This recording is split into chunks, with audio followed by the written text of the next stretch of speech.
सूर्यपुर नामक एक छोटे से राज्य में 3 भाई रहते थे। बड़े भाई का नाम वीरेंद्र, मझले का सुरेंद्र और सबसे छोटे का दिनेश।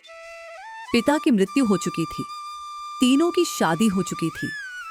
पिता के जाने के बाद आज तीनों भाई पैतृक संपत्ति का बंटवारा करने बैठे थे। वीरेंद्र ने गंभीर स्वर में कहा, मैं सबसे बड़ा हूँ, इसलिए बंटवारे का फैसला मैं ही करूँगा। क्या तुम दोनों को मंजूर है? सुरेंद्र ने तुरंत हामी भरी। भैया, आप जो कहेंगे वही सिर माथे।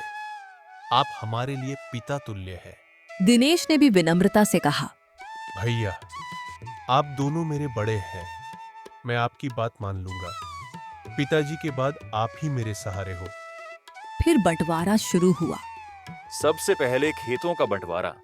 हमारे पास 3 खेत हैं और बीच में एक पगडंडी जैसी उठी हुई भूमि है। हम 3 भाई हैं। 2 अच्छे खेतों में से एक मेरा, एक सुरेंद्र का, और वो उठी हुई पगडंडी, जिसे हम बाड़ कहते हैं, दिनेश को मिलेगी। दिनेश चुप रहा, सिर्फ सिर हिला दिया। सुरेंद्र ने तारीफ की। बहुत उचित फैसला भैया। अब बारी पेड़ की। पिता ने लगाया हुआ एक पुराना पीपल का पेड़। उसमें 3 मुख्य शाखाएं थीं। वीरेंद्र बोला, 2 बड़ी शाखाएं मेरी और सुरेंद्र की, और जड़ के पास की छोटी सी कमजोर शाखा दिनेश की। जड़ तो बस जड़ है, उससे क्या होगा? सुरेंद्र खुश होकर बोला, शानदार। दिनेश को भी कुछ मिल गया। दिनेश ने उदास मन से कहा, जो आप कहें भैया। घर का बंटवारा। घर में 5 कमरे थे और ऊपर पुरानी खपरेल की छत। 3 कमरे मेरे, 2 सुरेंद्र के, और जो पुरानी खपरेल छत बचेगी वो दिनेश की। दिनेश का दिल टूट गया, लेकिन बोला कुछ नहीं।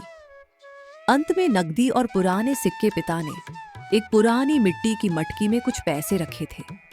उसमें नए नोट, स्लैश सिक्के और कुछ बहुत पुराने तांबे कांसे के सिक्के थे, जो अब चलन से बाहर थे। वीरेंद्र ने कहा, सारे नए सिक्के और नोट हम दोनों, मैं और सुरेंद्र के, और ये 4 पुराने बेकार सिक्के दिनेश के। दिनेश ने चुपचाप 4 सिक्के ले लिए। फिर वीरेंद्र ने सख्ती से कहा, अब घर हम दोनों का हुआ। तुम्हारा हिस्सा तो छत है, उसी में रहो, अंदर मत आना। दिनेश की पत्नी राधा रो पड़ी। दोनों को घर से निकाल दिया गया। वे गांव के बाहर एक तालाब किनारे झोपड़ी बनाकर रहने लगे। राधा ने गुस्से में कहा, तुमने इतना विश्वास किया और देखो क्या मिला, बाढ़, जड़, छत और 4 बेकार सिक्के। दिनेश बोला, वे मेरे बड़े भाई हैं राधा, मैं उनसे कैसे लड़ता? मुखिया ने दया करके दोनों को अपने खेत में काम दे दिया। मजदूरी ज्यादा मिलती थी। एक दिन खेत में खाना खाते वक्त राधा बोली, हम कितना मेहनत करते हैं, फिर भी कोई अपना नहीं, कोई संतान भी नहीं। बुढ़ापे में कौन सहारा देगा? दिनेश उदास हो गया। तभी एक छोटी चिड़िया आई। राधा ने उसे दाना दिया। चिड़िया ने खाया और उड़ गई। रात को राधा ने दिनेश से कहा, चलो फावड़ा लो, आज कुछ करना है। वे उस बाड़, पगडंडी पर गए। राधा बोली, ये हमारी बाड़ है, इसे तोड़ दो। दिनेश हिचकिचाया। लेकिन भाइयों की फसल बर्बाद हो जाएगी। राधा बोली, यह हमारी चीज है, हमारी मर्जी। उन्होंने बाड़ तोड़ दी। पानी बह गया। दोनों बड़े भाइयों की फसल सूख गई। अगले दिन बड़े भाई रोते हुए घर आए। पत्नियों ने सांत्वना दी, कोई बात नहीं, आम का पेड़ तो बचा है, कुछ दिन में फल आएंगे, बेचकर पैसे मिलेंगे। रात को राधा और दिनेश कुल्हाड़ी लेकर पेड़ के पास गए। हमारा हिस्सा तो जड़ है, जड़ हम काटें या रखें, हमारी मर्जी। उन्होंने पूरा पेड़ काट दिया। सुबह बड़े भाई पेड़ गिरा देखकर आए। दिनेश राधा को पकड़ लिया। अब तुझे सजा मिलेगी, राजा के पास ले चलेंगे। वे दोनों को बांधकर रख दिया। अगले दिन राजा के दरबार में ले गए। राजा ने पूरी कहानी सुनी। दिनेश, राधा ने भी अपना दुख बताया। राजा ने पूछा, क्या सबूत है कि बंटवारा अन्यायपूर्ण था? महाराज, मैंने सब देखा सुना। बड़े भाइयों ने लालच में छोटे को सिर्फ बेकार चीजें दी और घर से निकाल दिया। राजा ने सोचा और फैसला सुनाया। बड़े भाइयों का लालच साफ दिखता है। संपत्ति 3 बराबर हिस्सों में बांटी जाए। दिनेश को उसका पूरा हक मिले। बड़े भाई अपनी गलती के लिए माफी मांगे और दिनेश को घर वापस आने दें। वीरेंद्र और सुरेंद्र को शर्मिंदगी हुई। उन्होंने माफी मांगी। दिनेश ने माफ कर दिया। तीनों भाई फिर से साथ रहने लगे। लेकिन अब बंटवारा बराबर हुआ। राधा ने दिनेश से कहा, देखा, कर्म का फल मिलता है, जो बोया वही काटा। दिनेश मुस्कुराया। लेकिन भाईचारा सबसे बड़ा धन है। बहुत समय पहले की बात है। पहाड़ों के बीच बसा था एक शांत गांव, सरसपुर। गांव के किनारे एक गहरी नीली झील थी, जिसे लोग नील झील कहते थे। कहा जाता था कि यह झील साधारण नहीं है, इसमें कोई रहस्य छुपा है। इसी गांव में रहता था आरव, एक गरीब लेकिन नेक दिल मछुआरा। वह रोज झील में मछली पकड़ता और उसी से अपना घर चलाता था। एक सुबह जब आरव ने जाल डाला तो उसे कुछ अलग सा महसूस हुआ। जाल बहुत हल्का था, लेकिन उसमें अजीब सी चमक थी। जब उसने जाल बाहर खींचा तो उसकी आंखें फैल गईं। जाल में थी एक चमकदार नीली मछली, जिसकी आंखें सितारों की तरह चमक रही थीं। तभी मछली बोली, डरो मत आरव, मैं एक जादुई मछली हूँ। आरव डर गया, लेकिन भागा नहीं। अगर तुम जादुई हो तो क्या मुझे नुकसान पहुंचाओगी? नहीं, लेकिन मैं तुम्हारी परीक्षा लेने आई हूँ। नीलिमा ने कहा कि वह झील की रक्षक है। अगर आरव चाहे तो वह उसकी 3 इच्छाएं पूरी कर सकती है। आरव सोच में पड़ गया। उसकी झोपड़ी टूटी हुई थी, पेट अक्सर खाली रहता था, लेकिन उसने कहा, मुझे अपने लिए कुछ नहीं चाहिए। नीलिमा चौंक गई। अगर सच में जादू है तो मेरे गांव की झील को कभी सूखने मत देना। हम सब इसी पर निर्भर हैं। नीलिमा की आंखों में चमक और बढ़ गई। तुम पहले इंसान हो जिसने अपने लिए नहीं, सबके लिए मांगा। उसने झील में गोता लगाया और बोली, दूसरी इच्छा बताओ। गांव के बच्चे भूखे न सो। नीलिमा ने पानी में घुमाव बनाया। झील की मछलियां बढ़ने लगीं। अब तीसरी इच्छा बची थी।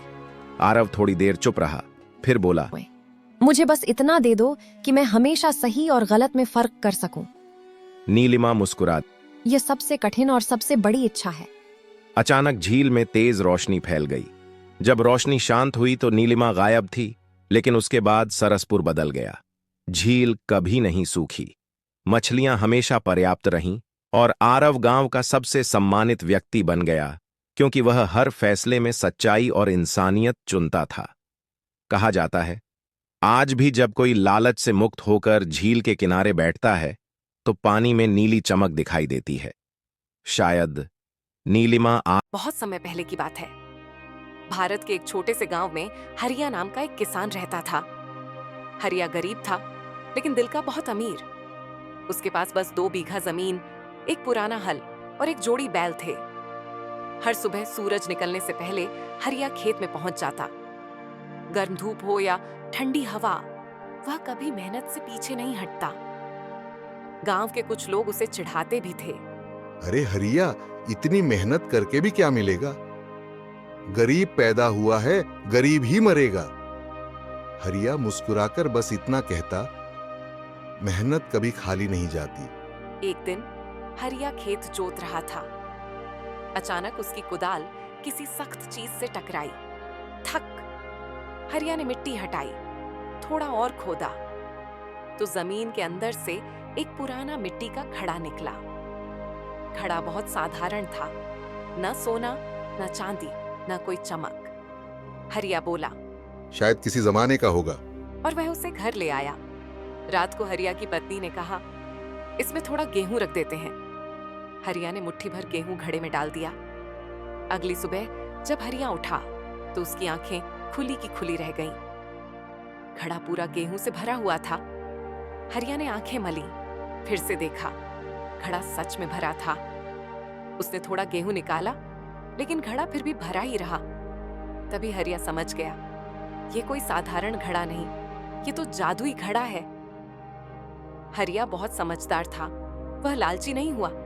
वह रोज बस जरूरत भर अनाज निकालता, बाकी समय मेहनत करता रहा। अब उसके घर में कभी भूख नहीं रहती। वह गांव के गरीबों को भी अनाज देने लगा। लोग कहने लगे, हरिया तो बदल गया, पर घमंडी नहीं हुआ। लेकिन इंसान का दुश्मन अक्सर उसका अपना लालच होता है। एक दिन गांव का सेठ हरिया के घर आया। सेठ बोला, अगर ये घड़ा मेरे पास होता तो मैं पूरे गांव का मालिक बन जाता। उसकी बातें हरिया के मन में बैठ गईं। उस रात हरिया सोचता रहा। अगर थोड़ा डालने से इतना मिलता है तो अगर बहुत डाल दूं तो? अगले दिन हरिया ने पूरा बोरा गेहूं घड़े में डाल दिया। वह बहुत खुश था। लेकिन अगली सुबह घड़ा टूटा हुआ पड़ा था। अनाज जमीन पर बिखरा हुआ था। हरिया की आंखों से आंसू निकल आए। वह जमीन पर बैठ गया। तभी एक बूढ़ी औरत वहां आई। वह बोली, बेटा हरिया, जादू घड़े में नहीं था। हरिया बोला, तो कहाँ था? बूढ़ी औरत मुस्कुराई, तेरे संतोष और मेहनत में। लालच ने जादू भी तोड़ दिया। यह कहकर वह चली गई। हरिया को अपनी गलती समझ आ गई। उसने टूटा घड़ा वहीं रख दिया और फिर से खेत में लग गया। अब उसके पास जादू नहीं था, लेकिन उसकी मेहनत 2 गुनी हो गई। कुछ सालों बाद उसका खेत पूरे गांव में सबसे अच्छी फसल देने लगा। लोग वहीं हरिया अब सम्मान से देखने लगे। हरिया आज भी कहता है, जादुई चीजें टूट जाती हैं, लेकिन मेहनत और संतोष कभी खत्म नहीं होते।